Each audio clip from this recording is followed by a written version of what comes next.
Hello, and welcome to the Illinois Learn to Hunt podcast. I'm Jason Buckley. For the month of November, we'll be hosting several webinars. You can pre-register for these webinars at our website, linked in the description. The webinar schedule will be posted soon, so please follow along and look for updates at our website and our Facebook page. So joining us today, we have the Learn to Hunt crew. So we have Dan, Adam, and Curtis, and we're going to be talking about rut. And we're going to be talking about kind of the ecology of rut and what is rut in deer and the breeding season of deer and how that goes about. And then we're going to talk about how to hunt that and how to use that to our advantage. So to get us started off, Dan, do you want to tell us a little bit about the ecology of rut and how it's kind of timed in the year?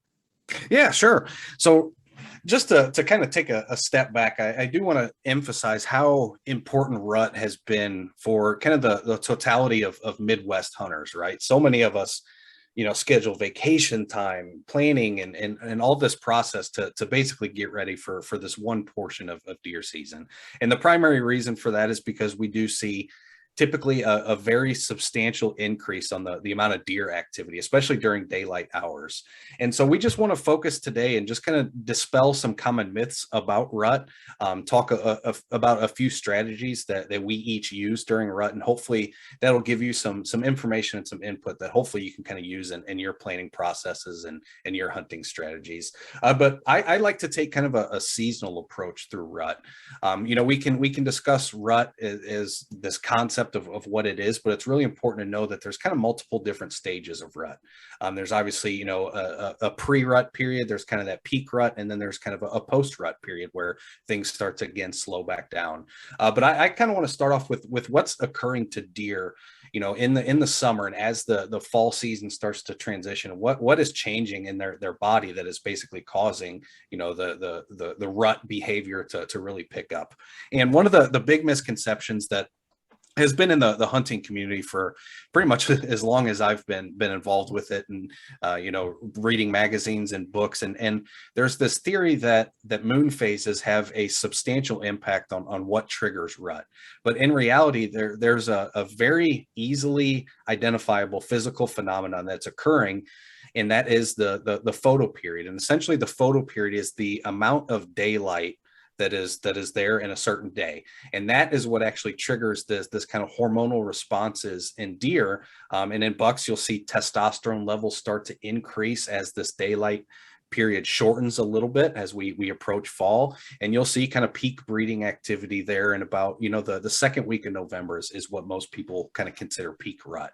And so you have this real nice kind of build up into rut, particularly in late October. And now I'll let Jason and Curtis and Adam give their thoughts. But if I had to pick a singular day to be out in a tree stand trying to hunt some of this kind of rutting activity, for me, I like to focus on the latter portion of October and into early November. I have found those to be quite a bit more productive than kind of trying to time that peak rut, so to speak.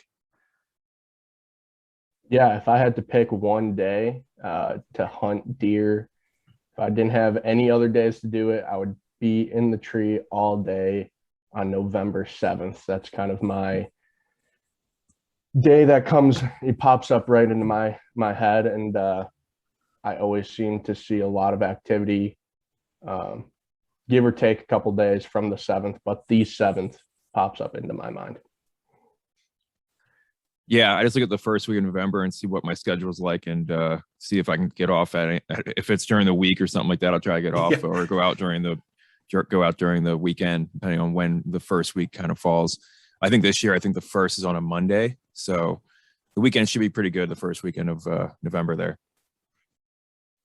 Well, those last few days of October can be super hot too. And then as a bonus, if it's Halloween, after you get done, if you don't get a deer, you could just go trick-or-treating and at least get some candy. I tell you what, I have had some of the best hunts in my life have been on Halloween Eve. I don't know what it is, but for me, it probably fits well with the style of hunting I do, where I'm really focused on on trying to find that seeking behavior in the bucks. So for me, Halloween is one of those days that just always stands out to me, and I will always try to plan my entire hunting season around Halloween. But one thing I kind of wanted to highlight is you kind of heard everybody's different theories, and nobody really picked that kind of second week in November, that November 12th through the 14th, that kind of time frame where most people would consider that kind of peak rut. And if you're new to hunting, you may think, well, peak rut, that sounds like when I want to be out there. But for me personally, I really, again, like to focus on this seeking and chasing phase that's essentially occurring pretty rapidly during the latter portions of October.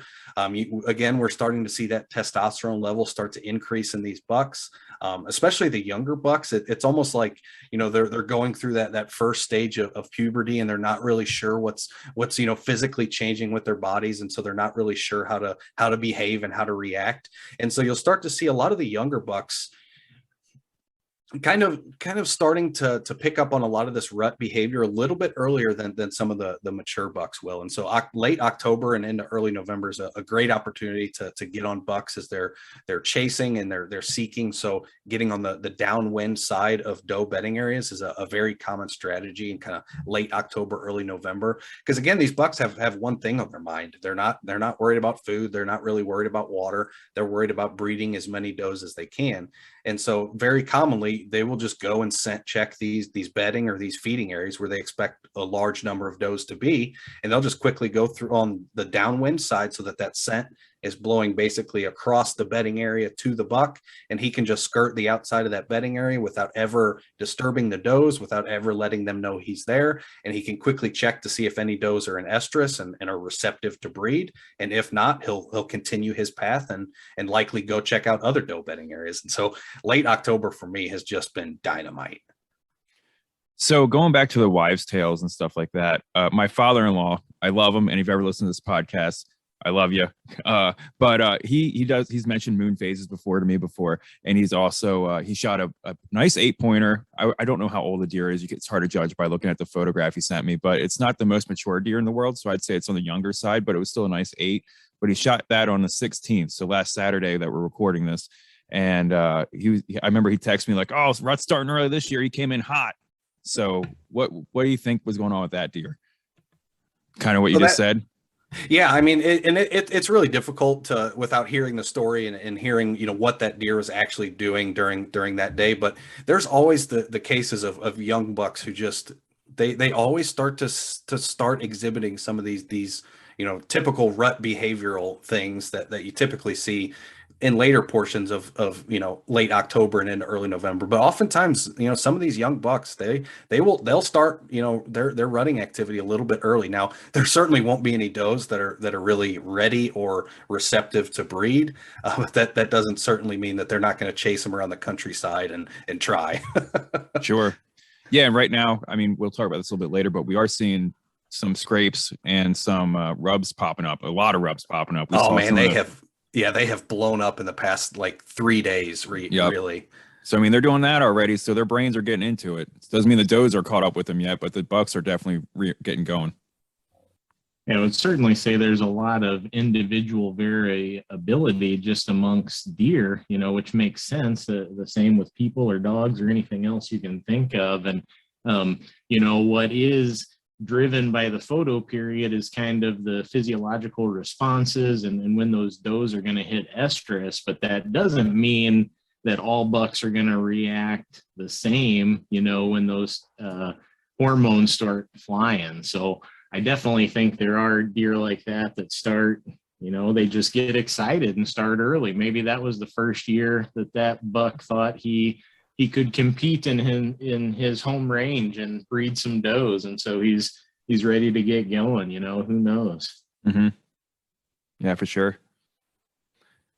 So that brings up sorry, Jason, but that brings up another really good point is just, what the deer herd looks like on the landscape that you're hunting and in the area that you're hunting. If you have, a fairly high buck to doe ratio where you have a lot of bucks per doe, you're going to see less typically less rut activity because, again, there's going to be more does that are out there to be bred. The bucks won't be as competitive. But if there's, I kind of said that backwards. If there's more bucks in an area, you're likely to see a little bit more competition for those does. And so that could also potentially trigger some early behavior as well.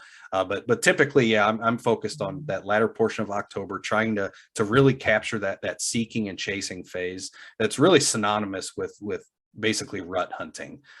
So it's definitely a good time of year, and good thought to bring that up, Curtis, that every deer is a little bit different. For sure. And going along with that, I mean, do the mature bucks kind of dominate rut, or do any of the younger bucks, are they able to breed at all, or how does that work out? Do you know? What's the percentage of young bucks that are actually successful? Yeah, so I don't personally have a percentage, off the top of my head. But what I would say is typically your mature bucks are going to be the dominant breeders in the area. And again, this is all circumstantial to some extent. A lot of it relies on the buck to doe ratio on a specific property and the amount of competition to breed those does that's out there. But typically your mature bucks are going to be the primary breeders, especially early rut. But as rut continues, that kind of brings us into really the next phase of rut. And so we have the seeking and chasing phase where the does are getting close to estrus, but they're not fully into that estrus cycle yet. And so bucks are still seeking and chasing.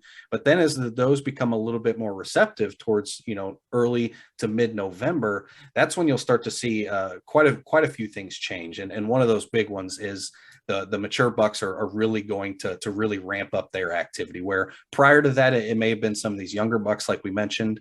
But as real rut approaches and the estrus cycle starts for these does, that's when the big mature dominant bucks of the area are going to basically try and throw their weight around and prove that they are the dominant buck in that area. And these are my does to breed.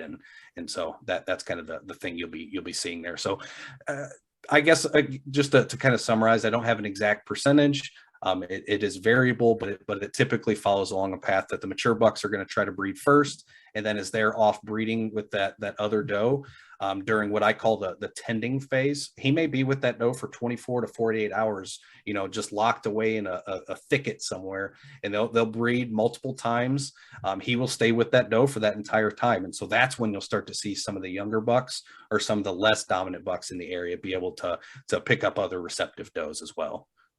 Okay, so the dominant bucks are going to be kind of overtaking a lot of the younger bucks, and then they might be able to get a chance at the does as the rut goes on, and the bigger bucks are taking other does away. But what are the younger does doing during this time? Yeah, Jason, I did happen to, when I was doing some research on this, read a paper called The Reproductive Performance of White-tailed Deer in Iowa.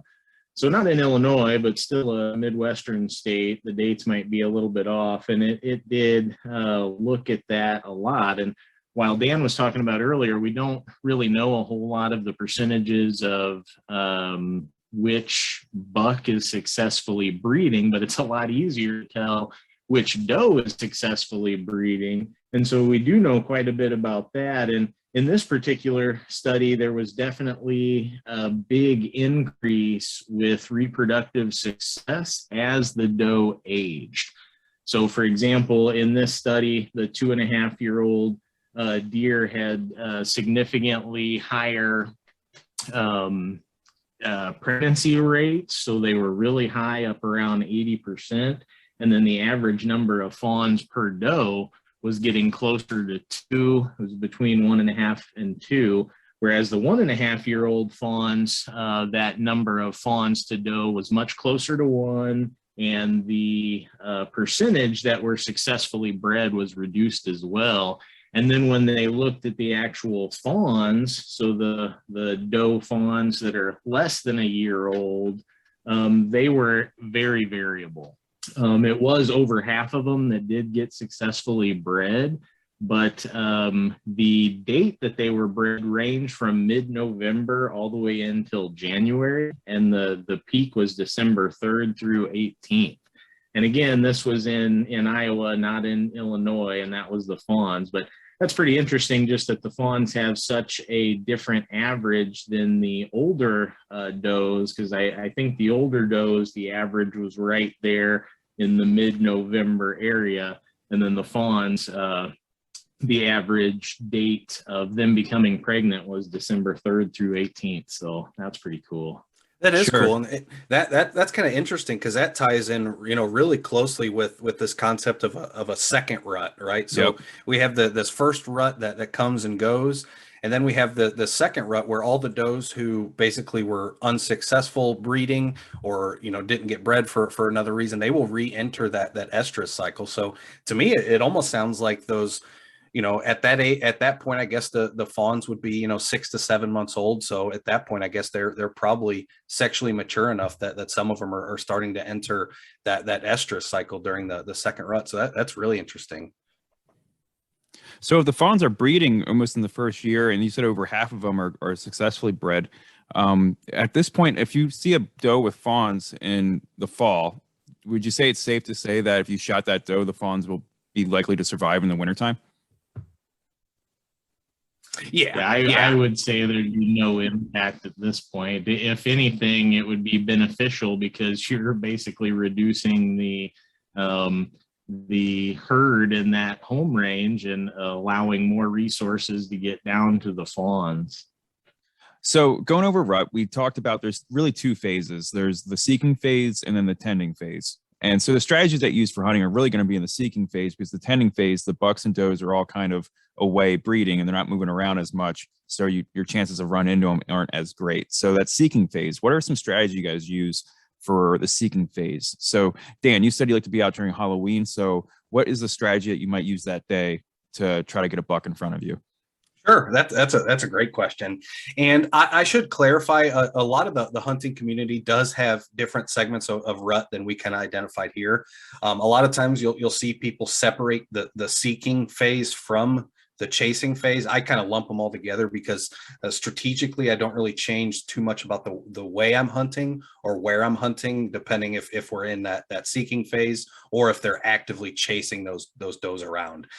So basically, the seeking phase, they're looking for does in estrus, where the chasing phase is they've found a doe who's in either in estrus or is very close, and they're starting to smell that, and they'll begin kind of harassing and chasing her. But back to your question, I have a little different school of thought than probably some of you guys have, and I know from many other hunters that I've talked to.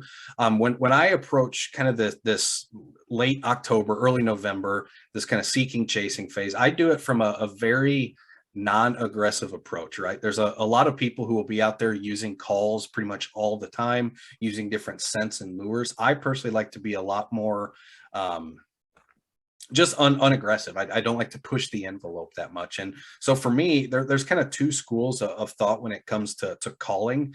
They have what I consider blind calling. And so that's when you're just kind of sitting in your tree stand or your ground blind or on the ground against a tree. You don't necessarily see or hear a deer, but you're just hoping that something hears you. And so you're just kind of, calling off into the void of the forest and hoping that something hears it and comes in. And the other school of thought is calling at deer that you actually see. And I personally don't do a lot of blind calling, and it's a pretty simple reason. Oftentimes when deer are reacting to your calling efforts or to your scents or different lures, they are going to very commonly try to sneak downwind of you. And that makes sense. They're obviously trying to make sure that area is secure and see if they can actually smell what they're hearing before they decide to commit to going into that area. And so if you're set up in an area and you start blind calling and you have no idea where that deer is coming from, 9 times out of 10, again, they're going to be sneaking downwind of you. They're going to catch your wind, and they may be out of there before you ever really even get an opportunity to really look at them or watch them or even take that shot opportunity if it presents yourself. So personally, in late October, early November, I'm focusing on the downwind side of those bedding areas or a feeding area, and I'm just going to naturally watch and just wait for these bucks that are commonly cruising these areas excuse me, and trying to find the does in estrus. And I may do a little bit of targeted calling if I happen to see a buck and it's just kind of skirting my location just a 100 or 150 yards and I need it to come into bow range, I might do a little bit of calling. But again, I like to be able to see that deer and see how he or she is reacting to the calling that I'm doing.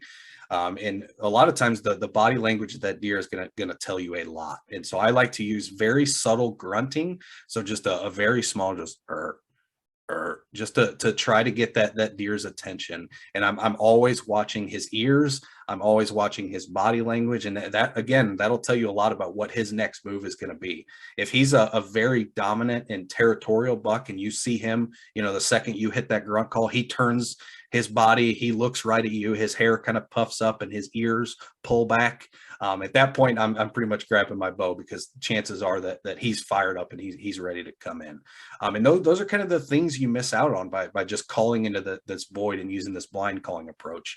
So my strategy for late October, early November is pretty simple. Get on the downwind side of where I expect does to be, and hope that a cruising buck comes through there and walks underneath my trail. That's kind of my main strategy, with a little bit of calling to kind of sweeten the mood if I need to get him a few steps closer. So that's pretty passive. I mean, you're really just using your knowledge of the landscape and where the does are at to your advantage at that point. Exactly. I kind of like to describe it as during, this kind of peak pre-rut, I'm not necessarily hunting the bucks, I'm hunting the does, because the bucks want to be where the does are, and they're going to be constantly scent checking these areas, seeing if there happens to be a doe that's ready to breed. And so just getting on the downwind side, it is very common to just see multiple different bucks cruising all these areas, checking for does. Nice. And one thing you want to kind of just to add to that, Dan, overall throughout this whole period of rut, a lot of the does are either going to be, like you said, in bedding areas, or they're still going to be focused on food, even before they're receptive to breed.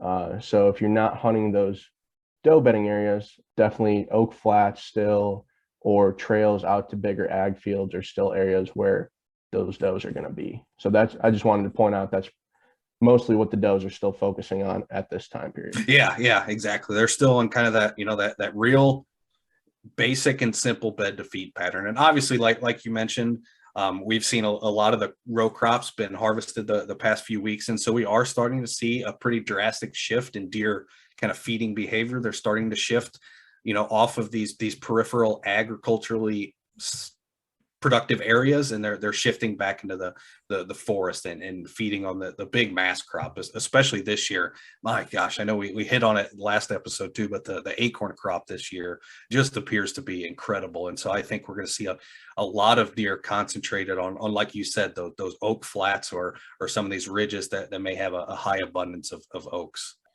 So does anyone else use a different strategy than what Dan was saying?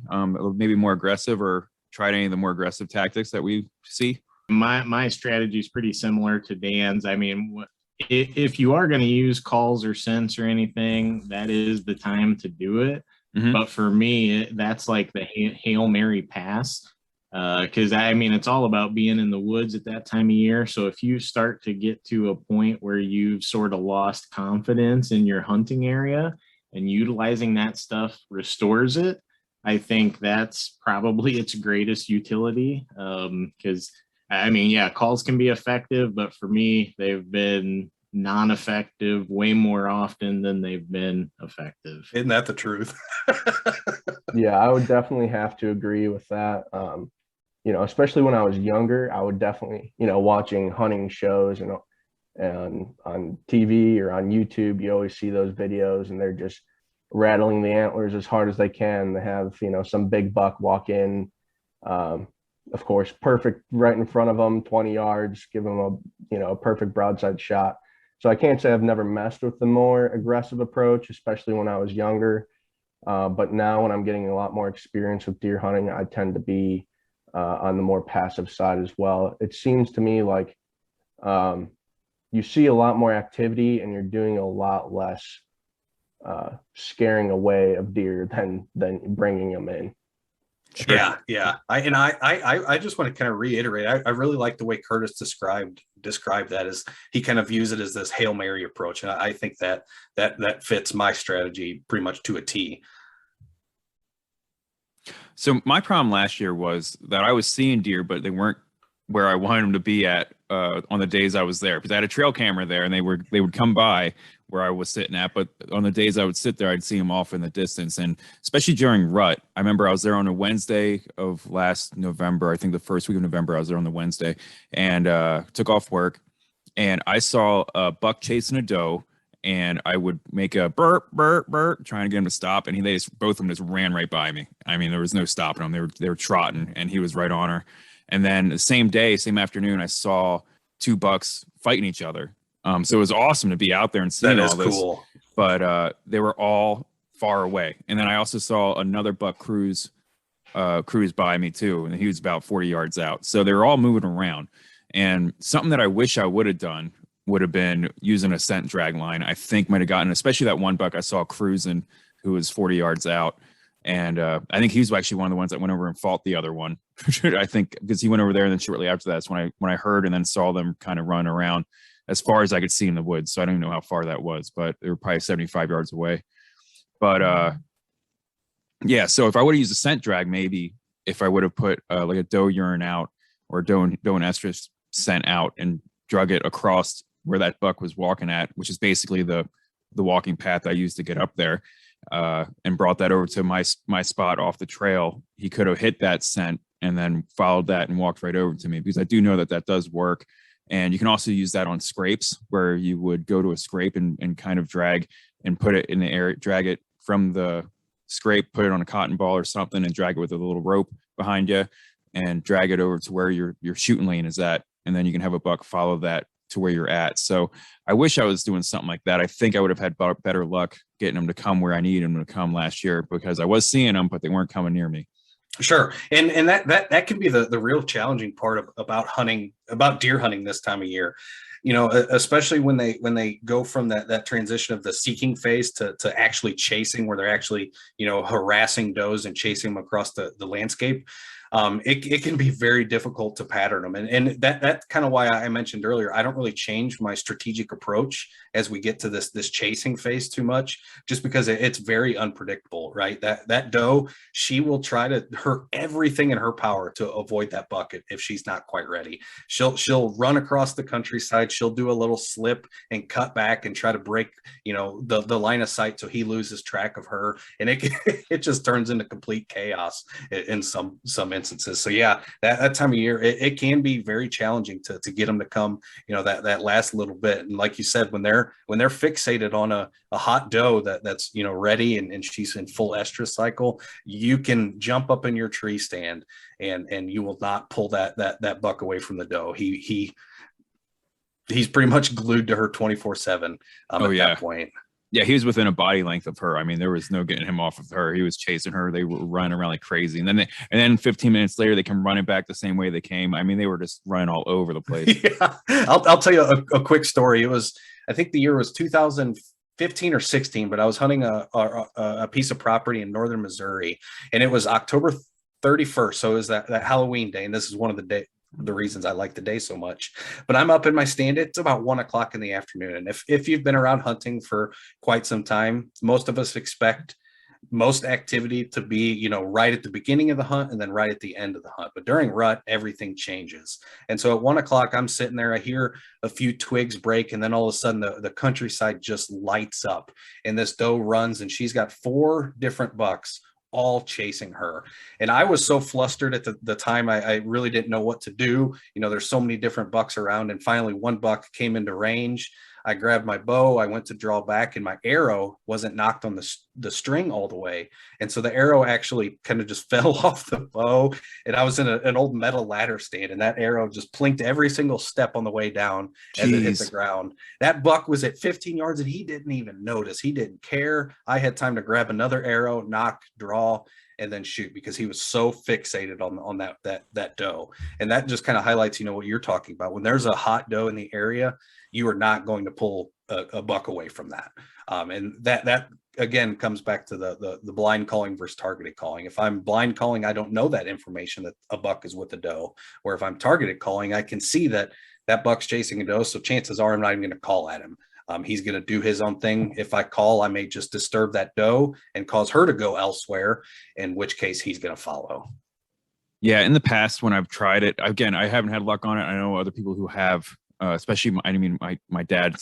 He's like, "Oh, I called this one in." I'm like, "How?" I'm like, "Okay," but I usually do the doe and estrus, and then I do a doe call if I'm blind calling. I just try to be, so that's even a passive way of calling because you're not trying to challenge a buck with a buck urine and buck call.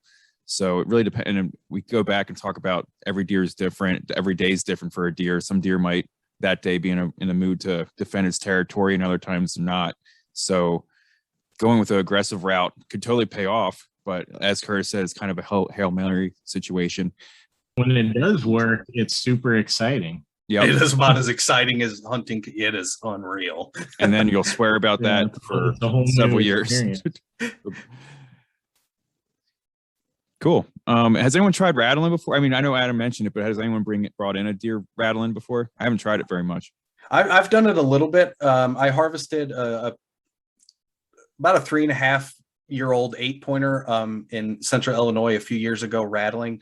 I've had some success with it. What I have found rattling to be very effective at is if you want to get, a good look at a spike buck or a young buck. I swear, every time I rattle, they always come into about 200. They're like the there's a fight in high school. All the kids just kind of stand back and watch. I feel like that's the little immature buck. He just runs in, stays about 200 yards away, and he just wants to watch the fight take off. He never really, I assume he knows that he's not dominant and he's not ready to challenge those bucks. Mm-hmm. But he's certainly interested enough to pay attention.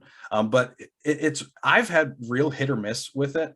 Some days it seems like you mentioned it. I don't know if it's the testosterone levels in the deer or, how good of a night's sleep he got the night before. But some days, man, you can bang 2 sticks together and that'll fire up a deer. Other times you can put on the display of a lifetime and they couldn't care less. So it's one of those things that's worth trying. If like Curtis said earlier, if you're really struggling to get on a nice pattern and, your time to hunt is kind of coming to a close, it's a nice strategy to try. And this is definitely the time of year to try rattling. I personally like to rattle a little earlier in rut. So kind of that first week in November is when I would really be targeting my rattling efforts. But again, it makes everyone's sense. A little different. Yeah. I mean, you just got to kind of go with like what you think the flow of the deer population is doing. I mean, they're still kind of fighting it out early on. Exactly. And then eventually that buck's going to fight everybody and then claim dominance over the area, basically. So that makes sense. Yeah, some of my experience with rattling, I've definitely had, similar to Dan, I feel like it definitely attracts a lot of the younger bucks into the area. And I think I've seen the most activity when I've rattled probably in that last week of October is really my sweet spot for rattling if I were to do it. So again, right there with you, right before the rut really kicks off, when they're really trying to establish dominance. Mm-hmm. Cool. Any other strategies you guys want to talk about? I've got kind of one little follow-up. And I kind of preach this quite a bit. And so if you've been at our webinars, you've certainly heard this, but I really like to focus a lot of my efforts, this kind of late October, early November period that we're talking about. I do a lot of scouting at this point. And I know a lot of people that may irritate and say, oh, you're walking around disturbing the woods. And I get that, but also the amount of fresh sign that is being basically laid out on the landscape right now. I mean, every time we have a little local park here that's got a pretty abundant deer herd on it. And my wife and I took the dogs out there last night and we pretty much head there every single night. Every single night we've been there, we found 4 or 5 new rubs or 4 or 5 new scrapes that were not there the day before. And so we're really at this point where sign is starting to become very evident on the landscape. And it can be really impactful if you start finding lots of scrapes, lots of rub lines. And even if you don't hunt over that scrape or hunt over that rub line, it tells you that chances are that you are in that deer, that buck's kind of core range. So typically he's going to be doing these scrapes in areas where does are concentrated, because he wants the does to come and visit the scrape. So he's going to do those along, constant deer or doe travel corridors. And these rubs are going to be right in his core range. And so finding a lot of those are very impactful for just keeping up to date with some of the buck behavior that's occurring. And so I do a lot of scouting during this time of year. Now I'm not out there scouting at 6 o'clock in the morning at prime hunting time, but I like to do a lot of my scouting between like 11 and 1, when the majority of deer hunters are going to be out of the woods. They're going to be back at the truck eating lunch, or tracking a deer from the morning's hunt, something like that. So I try not to disturb people too much, but continuing to scout as rut progresses not only allows you to track rut and be able to see these changes that are occurring with their sign, but also gives you a better idea of where the deer are kind of located on the site. So don't be afraid to continue to scout during the season. Not everything is reliant on kind of preseason scouting. You can learn a lot from continuing to scout while you're out there. Have you guys ever heard of, I don't know if we've talked about this before or not, but have you guys ever heard about if it was like a warmer November out and the bucks are out running around, they're not eating very much, but they might be thirsty because they're running around so much, because they do lose a high percentage of their body weight during the rut period, but to maybe hunt water resources at that point because they are running around so much? I have heard that. I'll let you guys give your thoughts as well. But my thought is water is one of these resources, especially in Illinois. It is not a limiting resource in any way.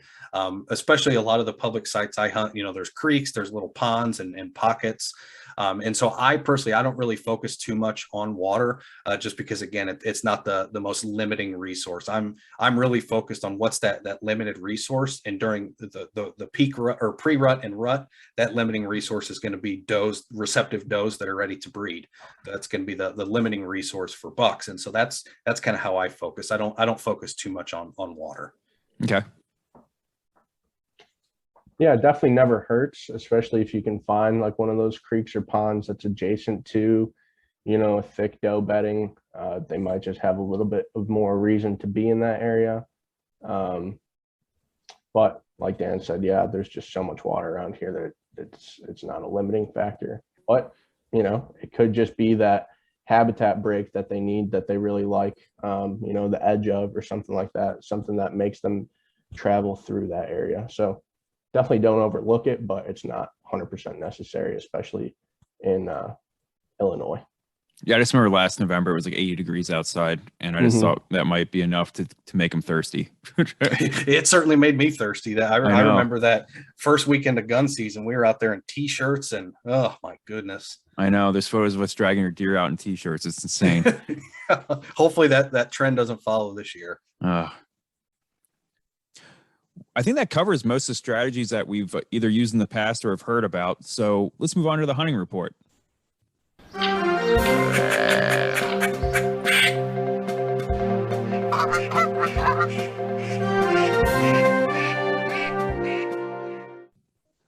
All right. So for small game and upland birds, what do we have for that? Yeah, so things are starting to get exciting, especially if you're an upland bird hunter. Obviously, upland season has not quite started yet, but we're rapidly approaching when that season starts. So it does start on November 6th. So I'm certainly starting to get a little bit excited and starting to put in some effort planning and thinking about that. Obviously, we'll kind of start off with small game a little bit here. Not too much it has changed since last episode where we discussed a lot of the squirrel behavior we're seeing. They're still pretty active, and they're feeding quite heavily. Now, I certainly noticed, a couple weeks ago they were feeding very heavily on hickory nuts. With the acorn crop really starting to drop here the past few days, it would not surprise me to start to see them shift a little bit more towards acorns, but still getting in an oak hickory dominated forest. I think you'll be in pretty good shape. I personally am still looking for kind of colder days, but what I'm really focused on is days that are calm. Windy days are kind of the crux for every squirrel hunter, and so I'm focusing on days that that are a little bit calmer. We don't have those big gusty winds, and that'll get the squirrel activity picked up quite a bit more. So that's kind of a quick rundown of what we're focusing on for squirrels. Now, again, upland season is coming pretty quick. So I thought we'd kind of do a quick dive into what the outlook looks like for the upcoming, upland bird season. How are the pheasant numbers looking? How are the quail numbers looking? Now, luckily, the winter of 2020, 2021, so last winter was a relatively mild winter. And so we would expect to not see a substantial winter mortality, especially for pheasants and quail. I would expect the winter mortality to be kind of fairly low. We did have above average rainfall last year, and so that can have an effect on the primary nesting season for these birds, as they are ground nesters. So water levels and precipitation really does impact. But luckily, a lot of that rain was kind of localized across much of the state, so we don't see this huge reduction. But the Illinois DNR does put out what they call a pheasant hunting outlook every year, and it essentially looks at the population, looks at harvest trends, and gives us an idea of what we can expect the population to look like next year. And for pheasant, they expect it to remain fairly constant. Like I said, we did have some localized rainfall that might have impacted some nesting activity, but the majority of birds were able to have a successful nest. Now, a lot of that rain started kind of after that first nesting season for pheasants. And if a hen pheasant is either unreceptive to breed, or she fails a nest, and that nest is destroyed or consumed by predators or whatever, she will attempt that second nest. But unfortunately, a lot of this localized rainfall was kind of targeted during that second nesting period, or that second attempt period. And so we might see a little bit of reduction. But overall, DNR is expecting that pheasant population to remain fairly consistent from last year. So it does look like another pretty good year for pheasants. Now, quail, on the other hand, they are a little bit of a tougher species to cover and to follow, especially since the population in Illinois is not very dense, and it's not very widespread. It's kind of very localized in the central and western and southern part of the state, which again, they did have a pretty localized wet spring. And so DNR does expect the quail population to have a little bit of a pullback from last year, but certainly nothing too substantial from year to year. So pheasant numbers look good. Quail numbers are a little bit down, but we should have a pretty good upcoming season. And so if you're focusing on quail and pheasant, the main strategy is to find habitat. The birds are not going to be there if the habitat's not there. So pheasant, what we're looking for is really mature kind of prairie grassland areas. Where quail, we kind of still want that grassland habitat, but it also needs to have a substantial woody cover component, whether that's a shrub line or a fence row that's got some overgrown kind of young growth trees and shrubs. They really need that kind of cover to survive through the winter. And so if that cover is not available, typically you're not going to find quail at that specific site. So for upland, season looks good, and find the habitat and you'll find the birds. Awesome. Sounds great, Dan. What do we have for waterfowl?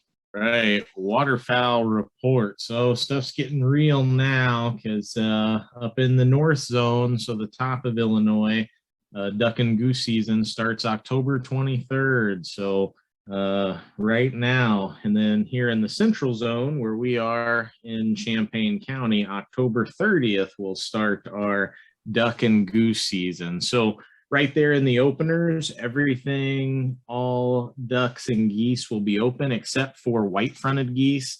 They have a little different season structure. So white-fronted geese, the season for them doesn't start until October 25th in the north and November 5th in the central. So you got to wait a few days for those.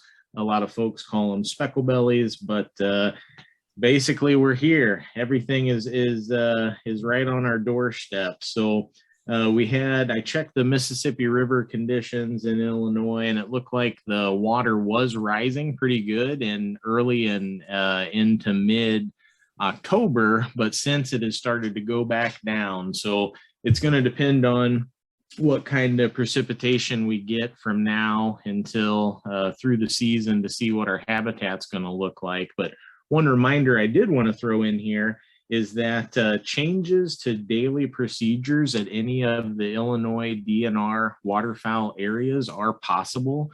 That could be COVID-19 related, or health and safety wise. So do keep that in mind and check with all of your your specific areas to learn about the site specific procedures and if there's any special notifications in place. So and also keep in mind that the IDNR areas will be following all the current guidance from CDC and the Illinois Department of Health. So if you do have to go inside, bring your mask and keep up with your social distancing and all that. But there should be some ducks to be had. With that, I got just one early season tip here that I want to leave you all with, and that's to focus on wood ducks.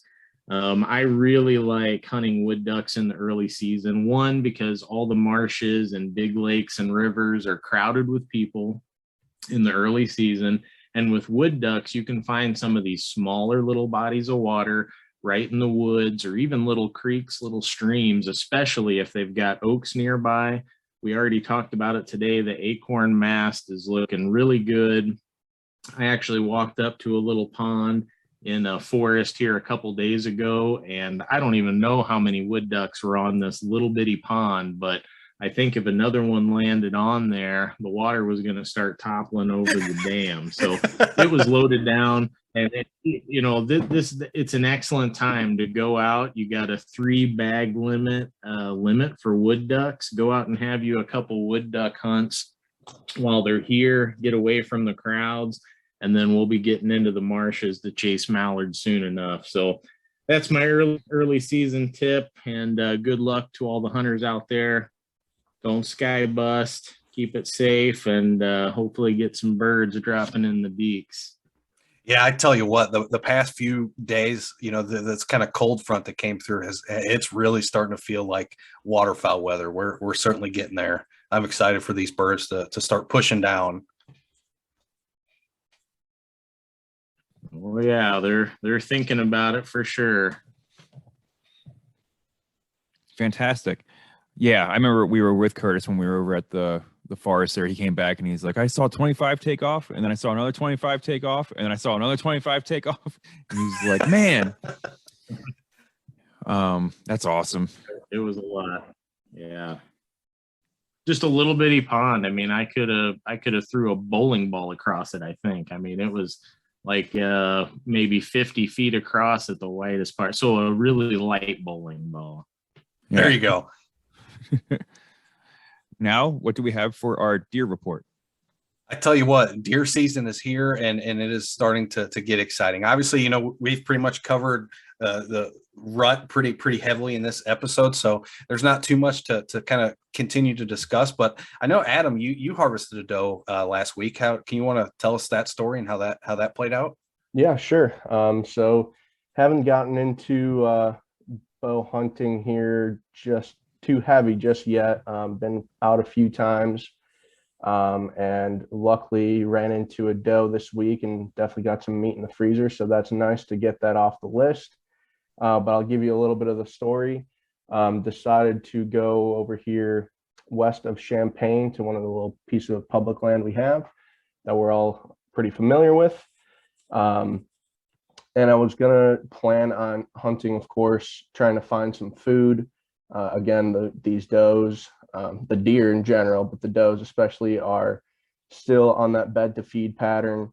So I wanted to find kind of a nice section where there's a bunch of diverse habitat. And in this particular instance, where I was sitting, there's a power line cut easement. There's kind of a thicket that borders that. And just on the other side of the thicket is a nice little open area with some good oaks in there.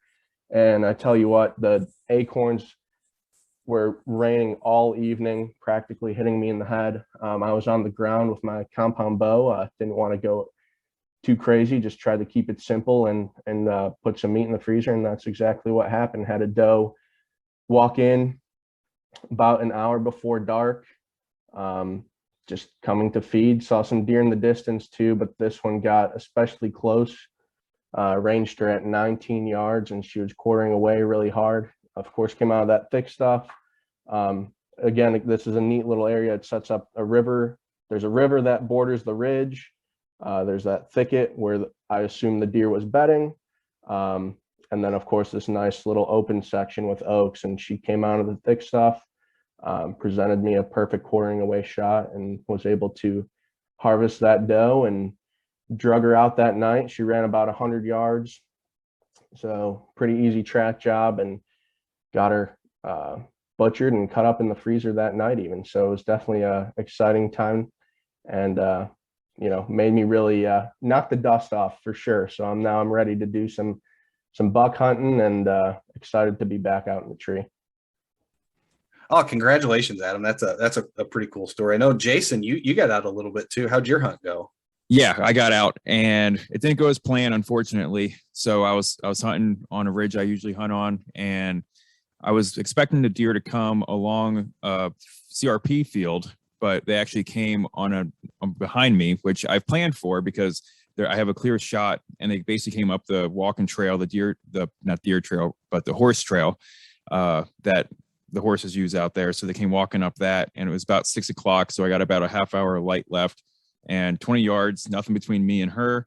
And it was a doe, and I shot her, and I thought I made a good shot, and my arrow went through and into a rotten log that was behind her. And then she kind of walked off, which isn't the greatest sign, but she walked off out of sight. And then I got down and gave her some time, went over, found my arrow. The arrow was covered in mud and log, and it was kind of hard to read, but the fletchings had blood on it. So it was a pass through, and I found blood. It was red. There's some bubbles in some of it, but it was spotty. It wasn't like a lot. So I tracked that through some thick stuff. She popped out on the other side of the thicket and took another horse trail, and she went down a ridge, a steep ridge, like a 50-foot incline or decline down off this ridge. And then my flashlight started to die at that point. It was about 9 o'clock, and I texted different people to see who was able to come out and help out. And I was about ready to drive home to grab a spotlight, and then a buddy called me up, and he was coming out with some new lights, and he met me out there. And then we tracked her till 2 o'clock in the morning, and there was always blood within 10 yards of the next spot, and we were able to follow her for about a half mile. And then she got back up onto another ridge she went over a creek, up another ridge, and then the blood trail petered out. And from there we got to that at, I think, midnight, and then we were walking around trying to find a new spot that she could have went, but it was kind of open woods at that point. She got out of the thick stuff. She was always on a deer trail until she got up to the top of that ridge, and then it opened up and we couldn't find the next spot. So I backed out and got home. And then the next day, Adam and Curtis came with me, and we went out looking, and we were able to find one more spot from that spot that we left off at. And it was barely, Adam somehow found a little twig with red on it, and nothing after that. And so we did a little bit of a grid search looking around. It was afternoon at that point, and could not find her at all. So it's a real bummer. Not exactly how you want it to play out. The only thing I would have done differently would be aim lower, because apparently I shot too high, I think, and I clipped the top of her lung, maybe or too back and clipped the lung. I'm not even sure, but it's a bummer. It's not a great feeling, but it is what it is. I don't know.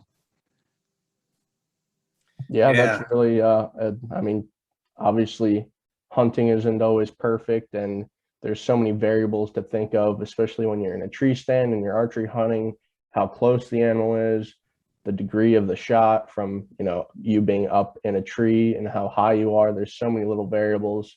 Obviously it can't always be perfect, but I'd say we did give a pretty valiant effort on trying to recover her that next day. Yeah, for sure. I appreciate you guys coming out. I mean, we were on our hands and knees trying to track this thing. It was intense. So I appreciate that. Of course.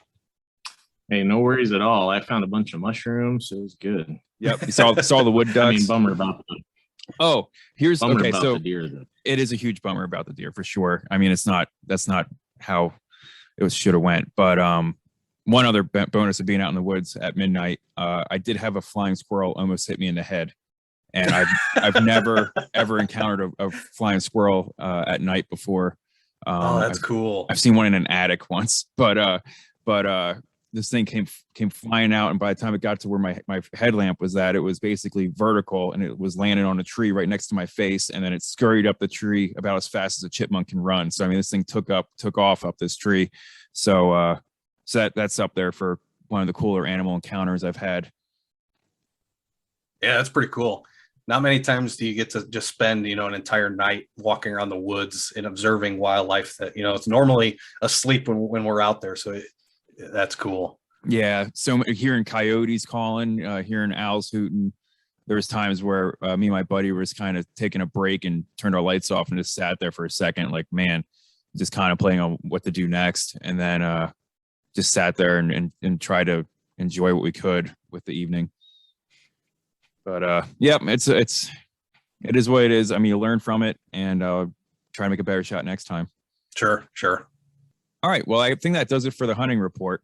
So we'll move on to critter trivia. Last episode, our critter trivia question was, are deer colorblind? So what's the answer on that one, Curtis? All right. Are deer colorblind? No. No? Oh, simple, you want sweet, to the point. All right, that's her answer. Oh, okay, yeah. See you next week. I guess I can go ahead and explain that. And what's going on with the whole orange thing? I thought they couldn't see orange. Well, so it's a little complicated, but I think it's best summarized in an article I found in a Wildlife Society bulletin. Volume 31, number 3, if you're keeping score at home. But the title of this article is A Review of Color Vision and White-tailed Deer. That's a real cute title. I like it. It's to the point. You know exactly what it's about. I dig it. And this is by Vercauteren and Pippus, if you're interested. And what they did is they looked at all the research of basically the anatomical structures inside the eye of the white-tailed deer. So when we think about trying to picture the world as another animal sees it, the best that we can do is kind of look at their eye and look at the structures and what those structures are able to pick up. Now, what happens in the brain as far as how the brain interprets those colors, we really have no idea of what that looks like for deer, but we do know what their eyes can pick up. And I'll get to the good part here in a second, but just for the scientific mumbo jumbo for those that are into that sort of thing, white-tailed deer have 3 classes of photopigments in their eyes. And these 3 classes are called a short wavelength sensitive cone, a middle wavelength sensitive cone, and a short wavelength rod pigment. So basically what that means is that in the daylight, deer are pretty decent at being able to decipher colors in the wavelengths of blue to yellow green. But they can also distinguish longer wavelengths like orange and red. Now, that doesn't mean that they see them as orange and red, but they do have structures in their eye that can pick those up. So it likely looks similar to the yellow-green to them, but that's the part that we really just can't tell. And then at night, which is when the rod section of the deer eye really comes into play, they can just kind of see in that blue to blue-green spectrum. So basically, deer are not colorblind, but their color acuity is far surpassed by their ability to see movement. And that's really how most people get seen when they're hunting by deer. It's movement. It's their visual acuity is not nearly as advanced as like birds or something like that. But technically, they can decipher a lot of wavelengths from the short blues to the medium yellow greens, and even to some extent, the longer wavelengths like orange and red. Pretty cool stuff. It is. That's interesting. Wow. Yeah, I saw one report that said that deer can see 4 times faster than us, which means that they see in slow motion compared to what we see. It's like their eye can pick up movement quicker than we can. So that goes back to that whole them seeing movement is really what their eye is great at. which is just crazy to think about. So you got to move slower than you think you do because they're going to pick up on it. And that makes sense. Look back at any footage you've ever seen of somebody bow hunting deer.